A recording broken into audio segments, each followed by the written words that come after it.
Good afternoon, everyone. Frank Sulkowski with WJCL 22 News right now in downtown Savannah. Savannah Mayor Van Johnson and New York Governor Andrew Cuomo getting together to announce a new partnership in the battle against the COVID-19 pandemic. Without further ado, we send you now to that press conference live in downtown Savannah. And Sharante Turner, I thank them all so much. We're pleased to have with us, I believe, the 64th mayor of our city, Otis Johnson, is here, and members of our wonderful city council. I just want you all to stand so the governor can see you as well. We operate on a team aspect here, so as you said, Governor, we might be the faces, but it's the teams that help make it happen. Yeah. And so we're very appreciative of them. We also, as you have met, members of Savannah's medical community, Memorial, St. Joseph's Candler, Curtis Cooper Primary Health Care, J.C. Lewis Primary Health Care, and then Dr. Russell Petty, who is the Georgia State Medical Association president, and Dr. Bradley, who's just a beast in his own right. And then members of our faith community, that you've met, and then Bishop Odom, who is here, is one of the churches that we will be doing testing. And so we appreciate to him, the Temple of Glory and the Kingdom Life Christian Fellowship for helping us out as we move forward. We certainly thank the staff of the Hyatt Regency Savannah, and we are just appreciative of all of the work that everyone has done, and our local media as well.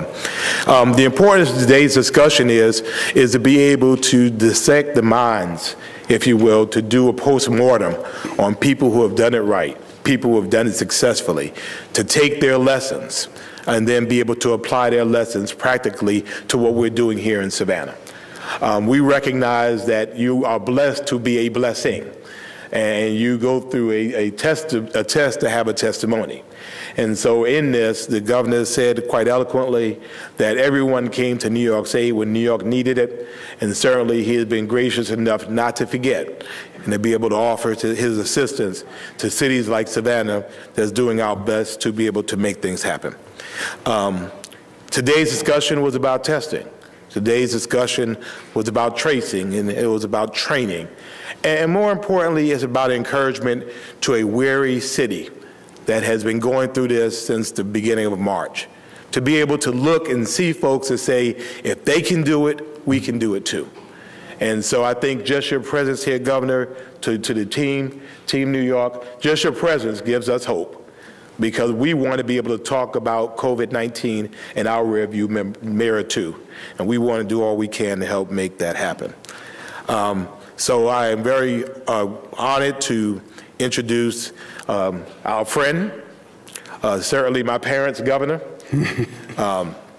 who took time off from his very busy schedule to be here. He will offer his remarks, and I have some gifts. We're the hostess city of the South, so you can't stop us from being hospitable. That's just kind of what we do. But I am just very honored to introduce the 56th governor of the state of New York, the Empire State, Governor Andrew Cuomo. Thank you. I'm glad to have you, Governor. Thank you very much. Thank you. Thank you. Thank you very much, Mayor. First, it's a pleasure to be back in Savannah. I've been here before. I was the Housing and Urban Development Secretary during the Clinton administration and did a lot of work with Savannah at that time. And a pleasure to be back. So beautiful, so beautiful. The team I brought with me was really taken aback by how beautiful the city is. I mean, it's just striking. You live with it every day, but when you come in from the outside, it's just amazing how exquisite it is. To your mayor, I've been watching him. I watch public officials across the country. I've been impressed with his leadership. I've been impressed with his courage. He's really stepped up to the plate, and I applaud him for it. Let's give him a round of applause, Mayor Johnson. We also have with us here today Henry Munoz from the Somos Community Care Program. He's going to be helping us. He's done tremendous work for us in New York, and he's going to be helping us here set up testing sites. And Dr. Talaj, who is the co-founder of Somos Community Care, and they have been so effective in New York, and they're going to help us in Savannah. I want to thank them. Thank you very much. Thank you. The COVID poses an extraordinary test to government. In some ways, the toughest test that I have seen in my lifetime. I've been in the federal government, local government, state government. Government has never been called on to perform like this before. Nobody's ever heard of these operations, testing operation, tracing operation, testing the hospital capacity to its maximum. So government performance really matters. And unfortunately, we have more experience in that area than I would like to have had dealing with COVID. We got assaulted by the COVID virus in New York. It came from Europe. Nobody knew.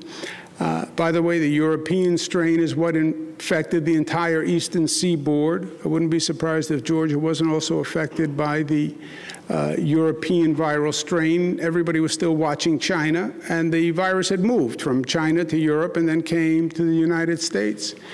But we had no warning.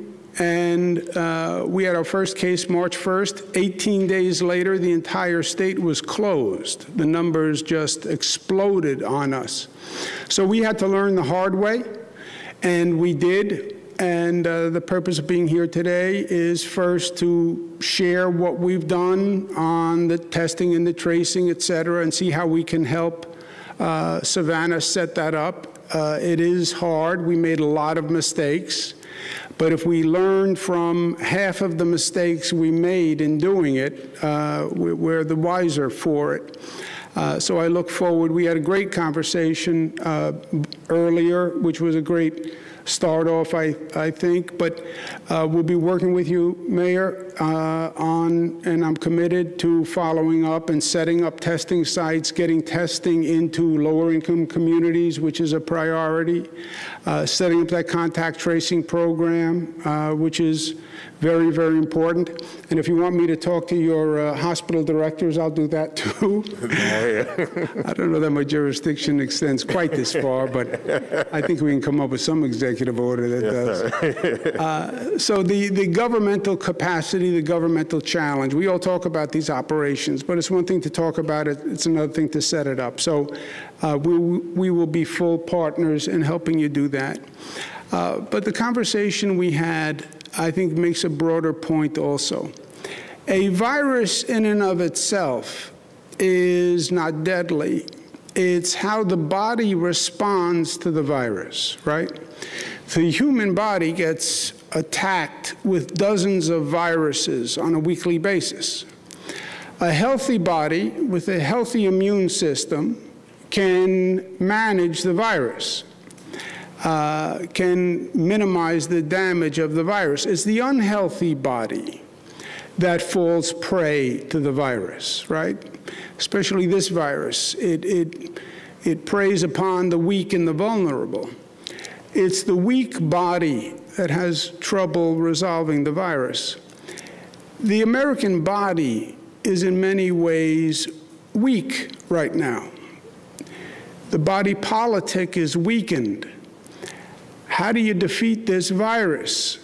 We all work together in a unified way to defeat the virus, because the virus, by its very nature, defies resolution by any one person. The virus has a community spread component. Community spread. What does that mean? That it spreads across the community. Okay, how do you defeat community spread? The community has to come together to defeat the spread. We all have to come together. We all. It's not enough that New Yorkers come together, because the virus travels. We all have to come together. New York can't do it on its own. It's New York, and it's Savannah, and it's California, and it's Ohio, and it's Maine, because if the virus is thriving anywhere, it will thrive everywhere. So New York, yes, we got the virus under control, and we're now down to one of the lowest infection rates on the globe. Great. I take no peace in that. Because if it's increasing in Georgia, and it's increasing in Texas and increasing in Florida, guess what? It will be increasing in New York in just a matter of time. That virus, the way it got on a plane from China and went to Europe and then got on a plane in Europe and flew to the United States, that virus is going to get on a plane in Texas and fly to New York, or get on a plane in Florida and fly to New York. And New York, in and of itself, can't handle this. And our American body politic is more divided today than it has ever been. We have political differences on COVID. How can you have a political difference on a virus? If there was one thing in life that you couldn't politicize, it would be a virus. Somehow, in this crazy partisan world, we've even politicized a virus. And in many ways, our biggest problem right now is that we are in a state of denial with this virus. I was saying before that we should be arguing about this. All this says is the virus is a problem. The virus is real. The virus can hurt me and can hurt you, and the only way for us to handle it is if we do it together. I wear the mask because I respect you. You wear the mask because you respect me. The mayor was exactly right. This is effective, essential, and easy. And it says we are all in this together. And together we can defeat anything. And I think, Mayor, today, in this conversation, we'll make great progress on setting up all those government operations. But the unity between Savannah and New York, the single mission, the fact that we are interconnected and we are interrelated, and our destiny is linked to your destiny, that is more powerful than anything else. The only way we beat this virus is when we acknowledge that our fragmentation and our division is one of the main problems that we have to resolve. We will get the government operation running. I can help you do that. I know how to do that. We can do the testing, we can do the tracing, we can do all that. But let's not forget, in some ways, the bigger point. We have to realize that none of us is alone, that we are a community at the end of the day, whether we choose to acknowledge it or not. And this nation is always strongest when it is the most unified. That is the strong body and the strong immune system, a unified nation. And a divided nation is a vulnerable nation, vulnerable to religious differences, racial differences, economic differences, geographic differences, and vulnerable to the COVID virus. But that virus is just pointing out that the body was weak, and we have to strengthen the body. And today we did. And it was my honor to be part of it. And Mayor, I thank you and your team for your hospitality. I thank you personally for your leadership. This is a time when public servants have to stand up and lead. These are not easy days. The pressure is on. But when the pressure is on is when you really learn about a person. When the pressure is on, you see what a person is made of. Pressure is on if there's a little crack in the stone, that stone will explode under pressure. And it's been an honor to watch you under pressure, because you have only gotten stronger, and pressure can truly forge a leader. And it has with you, Mayor. So thank you for the hospitality. Thank you for having us today. This will be the first conversation, and we have a lot of work to do together, but we will do it, and we will be there with you arm in arm. Thank you, Mayor Johnson. Thank you. I believe, I know the governor's on a tight schedule. I don't know, are we taking any questions? No questions from the press? All right. I like these press conferences, man. You can come to New York.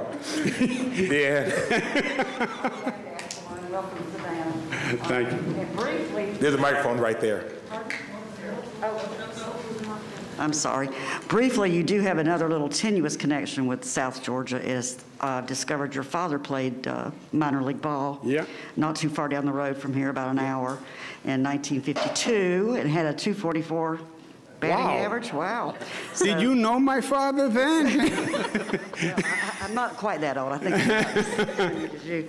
But I do have a question that's not about testing, but how have you, or have you been able to balance the economic peril that our businesses find themselves in with the health of the residents and everyone? How do you, I mean, they are truly fighting for their survival economically. How do you, what has been your experience with that? It's a good question. You know, at one point there were different theories put out to the American people, right? Some people said, reopen the economy right away, reopen. And you saw some states reopen right away. New York did not do that. I said, I think if you reopen right away without any data, you're making a mistake, and it will actually come back and hurt the economy rather than help the economy. Those were the two different theories. Open immediately versus open on phases, right? New York, I said, will open on phases governed by the data. And we had 4 phases of reopening, so we staggered it. Other states just opened right away. We now know what has happened. We took those 2 theories into the laboratory and we tested them. The states that reopened right away, you're now seeing them, some of them, close and scale back. Why? Because when you reopened right away without attending to the public health concerns and the virus went up. And when the virus went up, the economy went down. So those rapid reopenings were wishful thinking and wound up hurting the economy. We went through 4 phases of reopening in New York. We're now in our final phase, and our infection rate has stayed down. So if the goal was to reopen the economy quickly, our plan actually did that better than the plans that said just flick the switch and put everything on again. And what people need is to get back to work. And we have to get that economy running. This is an unsustainable position economically. But to get the economy running, you have to do it intelligently. And you're dealing with the virus, you have to follow the substance, because the virus doesn't respond to politics. And that's why following the science was always the right way to go. And that turned out to be the best economic plan also. Governor, what is your take on Governor Kemp's handling of the COVID outbreak versus Mayor Van Johnson's? And at any point, was Kemp involved in this partnership? Was he invited today? Just a little more background. The governors, you have different governors across the country, obviously. Each one comes up with their best plan. I did in New York. I will be judged by the history books and by the people of the state, by the results of what happened in New York. And that's how it should be. And then the history books and the people of New York will determine if I did it right or if I did it wrong, or what the overall impact is. And every governor will go through that. And that'll be between that governor and the people of his or her state. In terms of, this was just New York State and Savannah, and it was just between New York and Savannah. And I think the mayor's done an extraordinary job. It's hard to govern now. It's hard. Whatever you say, you annoy people. And it's hard to be in public office when all you're doing is annoying people and you don't have answers to the questions that they want, and you're making difficult decisions that you know are going to put people, make people unhappy. And you watch what people do. I watch what people do. And you see some politicians, some officials, they just don't want to do it. They're not going to take the tough position because they don't want to feel the heat. And some do the exact opposite, and they rise to the occasion. Mayor Johnson rose to the occasion.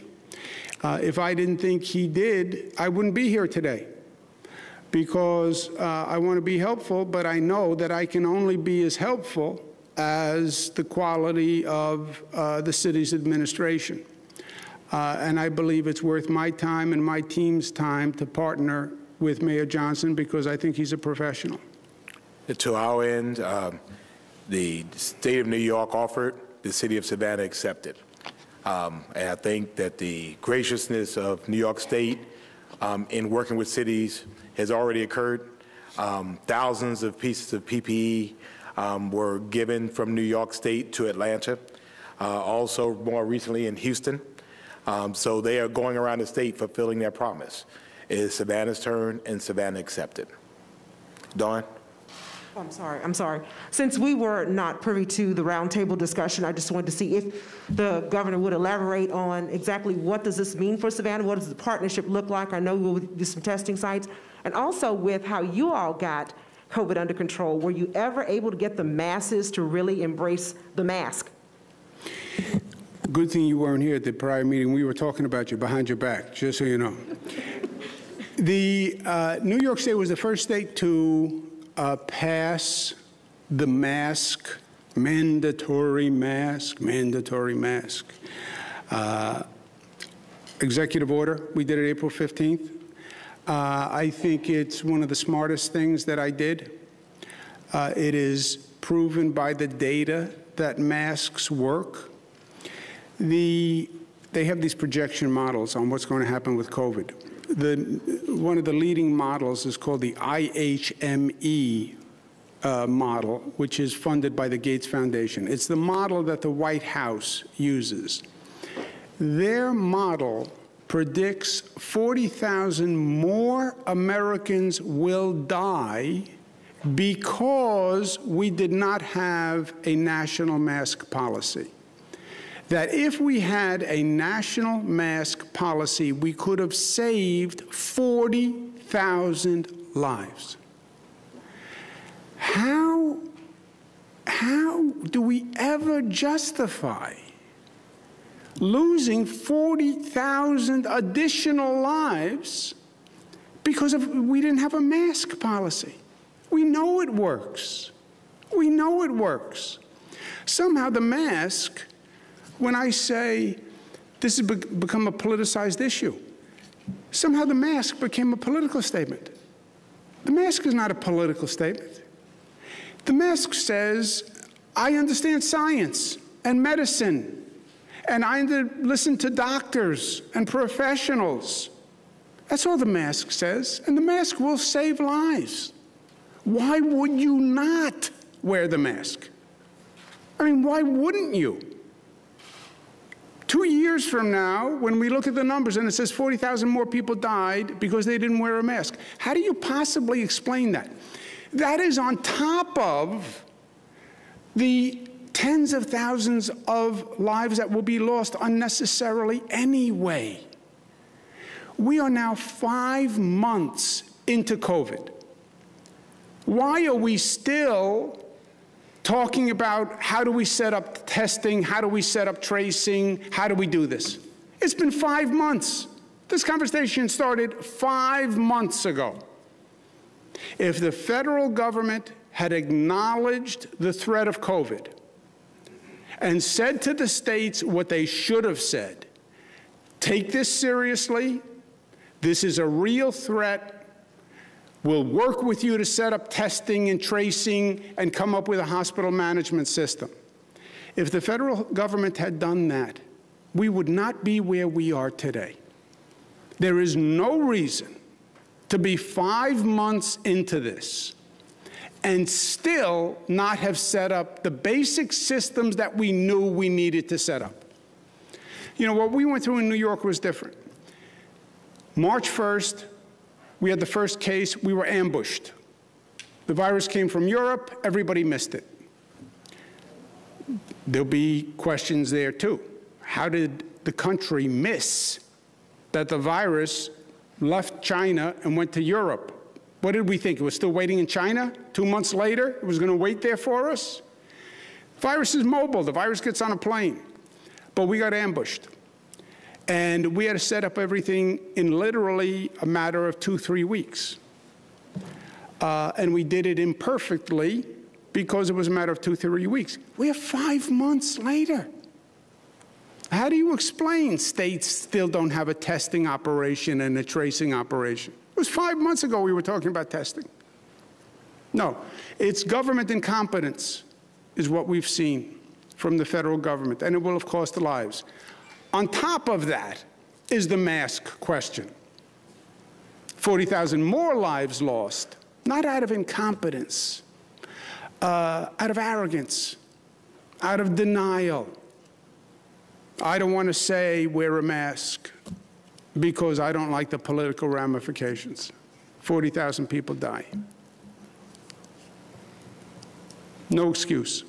No excuse. Kayla.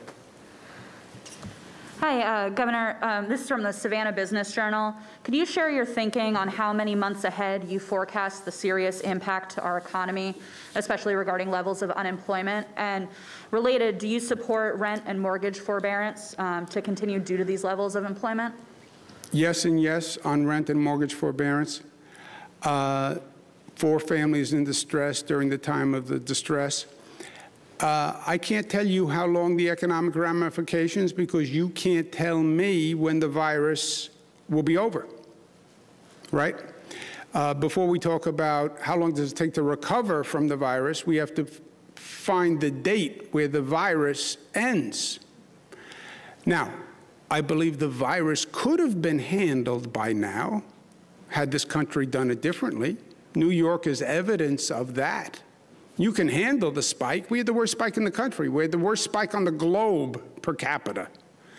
And we now have the lowest infection rate. So we know it was possible. We don't have to guess. We did it. I think this has gone on much longer than it should have because of our politics, because of our division, because the federal government is in denial, and because of their incompetence.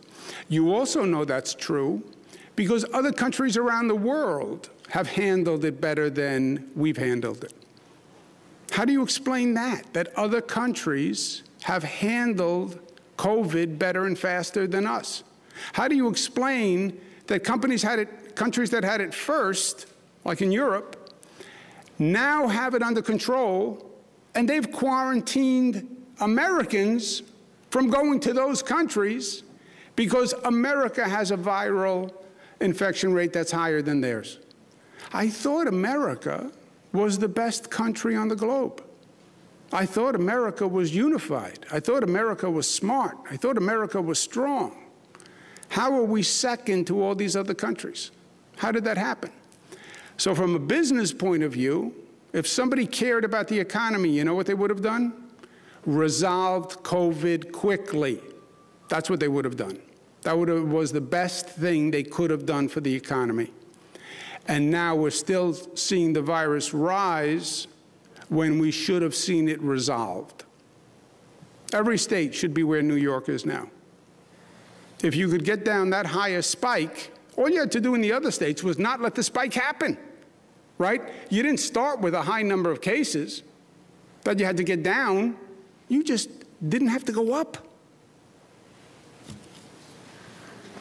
Could you speak more specifically to what the partnership that you're announcing today is going to entail and what resources New York is going to be providing in addition to expertise just from having already done a lot of this? We have brought 3 areas: PPE, We have conversations before today. The mayor said that they needed PPE. We brought thousands of pieces of PPE, masks, gowns, face shields, et cetera. We can get you those numbers.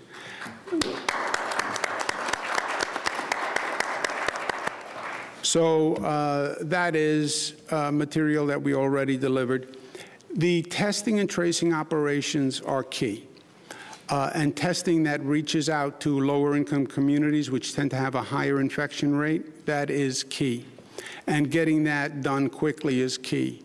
And we have planned on opening 2 testing sites with the city, and those are underway. And they will be models of how to do it, rather than just talking it through. We'll do it together with the city. We'll set up 2 sites, and those can then be prototypes, templates to build from there. On the tracing, we have developed a whole training program for people who are employed as tracers. And we have software programs and database programs that coordinate all their activities, and we'll be sharing that with Savannah and helping them set that up. Okay? Who's first? Stand off. Hi. Governor Catalina here with Community Headlines Live. The question, we're streaming live, and the question a lot of our viewers are currently having right now, Savannah is, as Mayor Van said, is the hostess city. New York is also a tourism-based city. To where we know you cannot say an exact time or date, given all the policies and procedures that you've put into place, when do you estimate that New York will open up again as far as tourism goes and Broadway and all those things?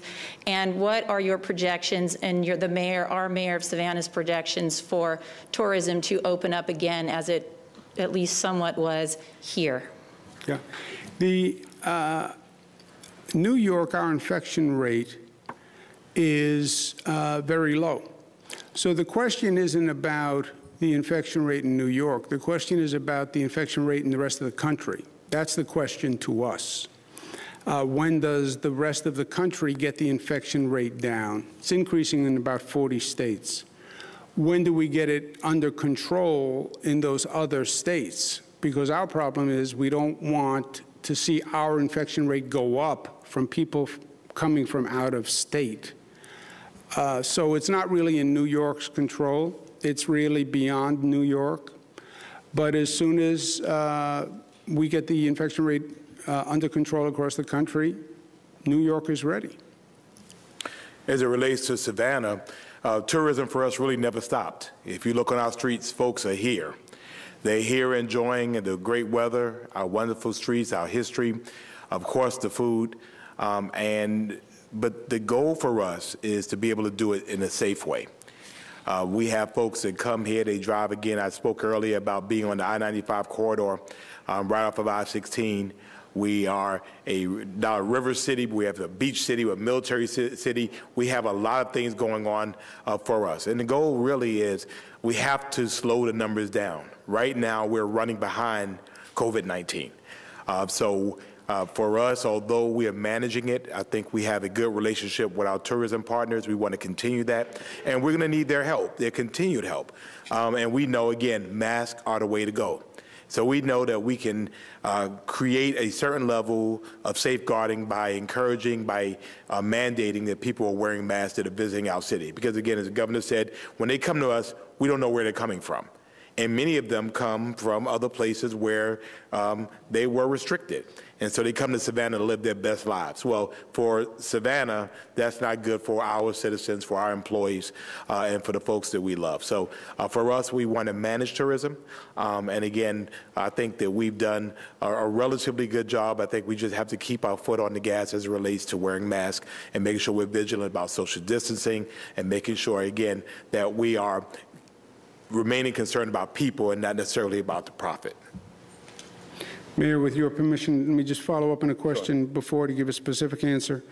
In terms of materials, we brought down 124,000 masks, 7,500 test kits, 7,500 gowns, 7,500 N95 masks, 7,500 face shields, 1,200 gallons of hand sanitizer, and we're setting up 2 testing sites at the Temple of Glory and the Kingdom Life Christian Fellowship Church.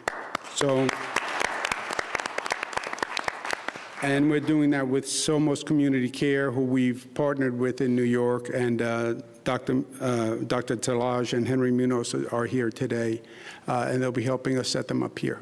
I just want to add, I said earlier that love is an action word. You can tell folks you love them all day long. And so we're looking at New York loves Savannah. Well, the governor and his team and the gracious folks of New York State have shown love by sharing what they have with us. They could have certainly easily kept what they had in storage, held it for a second or third wave, but they were kind enough, again, to not only offer it, but also to bring it down, and that PPE is in our city at this moment. It came, well, some of it came yesterday, and then some of it came with the governor. So again, we're just so appreciative of showing and practicing what you preach. Thank you very much, Mayor. I love that expression. Love is an action word. I think I'm going to steal it. I'll credit you with it the first time, but then I'm just going to steal it. Sure. Go ahead. Thank you, Governor, for being here today. John Dowding from WSAV. Question for the both of you. Something we've seen Governor Kemp here tweet and say in press conferences the last couple of weeks is how hard it is to enforce a mask mandate. So the question I have is, how does mandating a mask mandate as compared to encouraging a mask mandate, how does that make a difference, and how do you go about enforcing a mask mandate? It's a law. You enforce it the way you enforce a law. A lot of laws are hard to enforce. You're not allowed to smoke here. That's hard to enforce. Not allowed to have an open container of alcohol. That's hard to enforce. You know, a lot of laws are hard to enforce. I'll tell you, I don't think the mask ordinance is all that hard. You know who winds up enforcing it? Other people. You don't need the police to enforce it. Now, New Yorkers can be a difficult group. I can say that. So we put it into place again, the first state to put it in place. And the greatest enforcement comes from other people. If you are in their presence and you're not wearing a mask, you better be fleet of foot. You know, people don't want you jeopardizing their health. And our mask compliance, I'll bet you, is in the high 90s. And most of the enforcement is from other people. Our greatest challenge on the masks are younger people, 20 to 35, basically in situations where they're at a party or they're drinking. But people understand it. People get it. Well, thank you. We're going to go ahead. I know, again, the governor has a very tight schedule. We really wanted them to stay overnight and enjoy Savannah. We were trying to disable the JetBlue plane so they could stay here a little while longer. But, Governor, again, we appreciate, again, your kindness, your friendship, and certainly for looking out for Savannah. We will be eternally grateful. And so we have a great artist here in our city who is also a social activist of sorts. And so he wanted to make sure that we presented this to you. His name is Panhandle Slim. And it says a governor can be a very good friend to people. A governor can be a formidable force. And so I want to present this to you. Beautiful. Thank you so much. Thank you.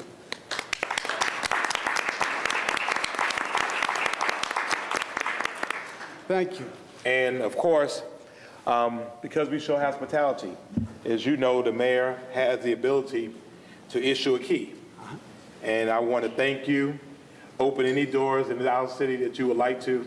Again, thank you so much. Thank you very much, Mayor. Thank you. Thank you. And we'll do that. Thank you. Thank you. Hold on 1 second. You know, New Yorkers are not as well known for their hospitality. But we had this box made for you, made by the state. This is a seal of the state of New York. It's the seal of the city of Savannah, Mayor Van R. Johnson. And this is for